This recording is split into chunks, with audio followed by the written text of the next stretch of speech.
Hello friends, welcome to my channel again. And ముందుగా vlog start చేసే కంటే ముందు నా ఛానల్ని సబ్స్క్రైబ్ చేసుకున్న నా 108 మందికి చాలా చాలా థ్యాంక్స్. నేనైతే ఎక్స్పెక్ట్ చేయలేదు 100+ సబ్స్క్రైబర్స్ వస్తారని. And I'm very very thankful to you all. And ఈ వ్లాగ్లో అయితే నేను ఒక మంచి టెంపుల్ తీసుకొచ్చేసాను. ఇది ఆల్మోస్ట్ మన ఒంగోలులో రంగారెడ్డి చెరువులో తిరిగే ప్రతి ఒక్కరు ఈ టెంపుల్ చూస్తారు. అండ్ నేను కూడా చాలా ఏళ్ళు ఈ టెంపుల్ బయట నుంచే చూశాను, కానీ ఫస్ట్ టైం ఇప్పుడే నేను లోనకి వెళ్తున్నాను ఆ టెంపుల్లోకి. అండ్ టెంపుల్ అని ఎందుకు అనుకున్నామంటే, ఆ రోజు నాకు చాలా పిస్ట్ ఆఫ్ ఉంది. మూడంతా అసలు క్రిఫిల్ అయిపోయింది ఆ మూడు మొత్తం వచ్చేసి. సో ఎట్లయినా మనం మంచిగా సెట్ చేసుకోవాలని టెంపుల్లో వెళ్దామని ఫిక్స్ అయిపోయినాం. అండ్ శివ వాళ్ళ ఇంటి దగ్గరికే గ్యాదర్ అయినాం. అక్కడ వచ్చేసి అక్కడ నుంచి వెళ్ళిపోదామని. మా శివన్ వచ్చేలోపు ఇక్కడ నేను సోముతో అసలు ఫుల్గా సెటైర్లేస్తూ వాడి మీద కామెడీ చేసేసాను. అసలు మీ ముగ్గురిని కలిసామంటే గలబా ఖచ్చితంగా సోముని బలైపోతాడు మా ఇద్దరి చేతిలో. అండ్ ఇక్కడైతే మేము టెంపుల్కి ఇప్పుడే బయలుదేరిపోయాం. టెంపుల్ అయితే చాలా బాగుంది. ఎక్స్టీరియర్లోనే ఆల్మోస్ట్ దేవతామూర్తుల విగ్రహాలు కానీ దేవుళ్ళకి కానీ చాలా బాగుంటుంది. అండ్ ఫస్ట్ నాకు టెంపుల్లోకి వెళ్ళకముందంతా నేను ఏమనుకున్నా అంటే ఇది ఓన్లీ అయ్యప్ప స్వామి టెంపుల్ అనుకున్నాను. బట్ లోపలికి వెళ్ళిన తర్వాత నేనైతే చాలా అమేజింగ్ అనిపించింది. ఈచ్ అండ్ ఎవ్రీ దేవుడి టెంపుల్ ఉంది అక్కడ చుట్టూ. అసలు టెంపుల్లో వెళ్ళడం నీకు మంచిగా అనిపిస్తుంది. అండ్ దారిలో మాకు డాక్టర్ బాబు కూడా యాడ్ అయిపోయాడు. అండ్ లక్కీగా తను కూడా మాతో పాటు టైం స్పెండ్ చేశాడు టెంపుల్లో. అండ్ మేము వెళ్ళే టైంకి అక్కడ పిల్లలైతే ఎంత చక్కగా భరతనాట్యం నేర్చుకుంటున్నారు. అండ్ ఎప్పుడో నేను చిన్నప్పుడు శాంతి పబ్లిక్ స్కూల్లో నేర్పించేవాళ్ళు భరతనాట్యం. అప్పుడు చూసిండేది, తర్వాత నేను ఇప్పుడే చూడడం ఈ టెంపుల్లో. అండ్ మన ఫార్మాలిటీస్ ఉంటాయి కాబట్టి గుళ్ళోకి రాగానే బొట్లు పెట్టుకోవడం, ఫొటోస్లు దిగడం, అవన్నీ అయిపోయిన తర్వాత ఇంకా మెయిన్ టెంపుల్లోకి అయితే వెళ్ళిపోయాం అనమాట. స్టార్టింగే శంకర నారాయణ మూర్తి అని చెప్పేసి ఒక పెద్ద విగ్రహం కనిపిస్తుంది. అది మన టెంపుల్ బయట నుంచి కూడా కనిపిస్తుంది. బట్ ఫస్ట్ టైం ఇదే నేను దగ్గరికి వెళ్ళి చూసి ఆ శంకర నారాయణలను ఎందుకు అంటారు, శివ మాకు డీటెయిల్గా ఎక్స్ప్లెయిన్ చేశాడు. లైక్ ఎలా ఫామ్ అయ్యారు ఆ దేవుడు అని చెప్పేసి. సగం ఈశ్వరుడు సగం విష్ణుమూర్తి ఉంటారు, అందుకే ఆయనకి శంకర నారాయణుడు అని పేరు వచ్చిందని చెప్పేసి. అండ్ అక్కడ నుంచి కొంచెం లోపలికి వెళ్ళంగానే మనకి చిన్న చిన్న గోపురాల్లో దేవుళ్ళు చాలా బాగా కనిపిస్తారు. అండ్ ఈ ఒక్క టెంపుల్కి వస్తే చాలు మనకు అందరి దేవుళ్ళ దర్శనం అయిపోతుంది.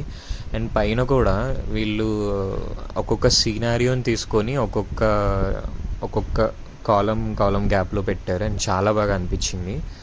అండ్ ఆల్మోస్ట్ ఇక్కడ చాలా స్టోరీస్ అయితే నేను తెలుసుకున్నా. లైక్ శివపార్వతుల కళ్యాణం ఎలా అయింది, దశావతారాలు ఎలా వచ్చినాయి, ఉత్సవ విగ్రహాలు ఎలా ఫామ్ అయినాయి. అండ్ మోస్ట్ ఇంపార్టెంట్లీ ఇక్కడ ఒక విగ్రహం నాకు బాగా నచ్చింది అనమాట. ఈ పెయింటింగ్ సుబ్రహ్మణ్యం స్వామి 2 భార్యలతో 6 తలలతో ఉన్నాడు. అది ఎలా వచ్చిందని చెప్పి మరి శివాని అడుగుతున్నాను స్టోరీ. అండ్ ఈ స్టోరీ బాగా డీటెయిల్గా చెప్పాడు.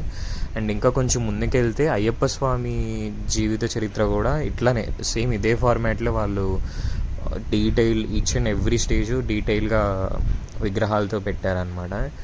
అండ్ చాలా బాగుంది టెంపుల్ అయితే. ఆల్మోస్ట్ మేము ఒక 10 minutes అలా ఉందామని వెళ్ళి ఒక 2-3 hours అయితే ఉండిపోయాం టెంపుల్లో, అంత బాగుంది.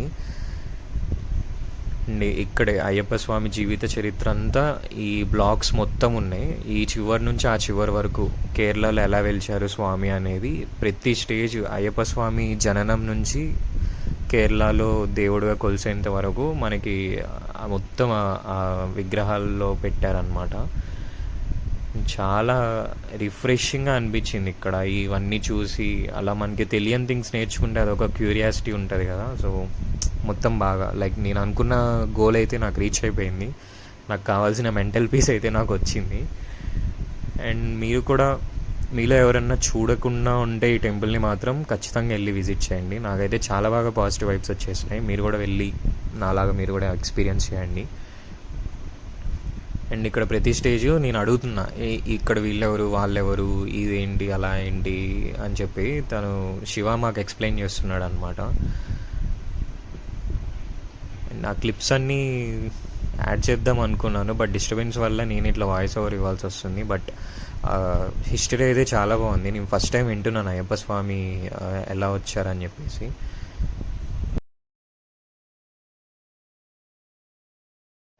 అండ్ ఈ స్టోరీస్ మొత్తం నాకు ఇంత మంచిగా ఎక్స్ప్లెయిన్ చేసి నా డౌట్స్ అన్నీ విసుక్కోకుండా క్లారిఫై చేసినందుకు శివాకి థ్యాంక్ యూ చెప్తున్నాను. మావాడు కొంచెం కెమెరా షై అనమాట, అందుకే మొహం దాచేసుకుంటున్నాడు. మొత్తానికి మేము అనుకున్నట్లయితే మా టెంపుల్ విజిట్ సక్సెస్ఫుల్ అయిపోయింది. మాకు కావాల్సిన positive energy, positive vibes, positive mind set మొత్తం అంతా ఇక్కడ మేము తెచ్చేసుకున్నామని అనుకుంటున్నాను. అండ్ మీలో ఎవరైనా ఈ టెంపుల్ ఇంకా చూడకపోతే ఖచ్చితంగా చూసేయండి. అండ్ ఆ ఎక్స్పీరియన్స్ అయితే నేను చెప్తే తెలుసుకోలేం, కానీ మనం ఎక్స్పీరియన్స్ చేస్తేనే మనకు అది అర్థమవుతుంది. అండ్ మన మైండ్ బాగాలేనప్పుడు ఏదన్నా ప్లేస్కి మనం వెళ్ళాలంటే ఫర్ ష్యూర్ ఈ టెంపుల్ని నేను రికమెండ్ చేస్తాను. And thank you for watching. Please subscribe. Bye.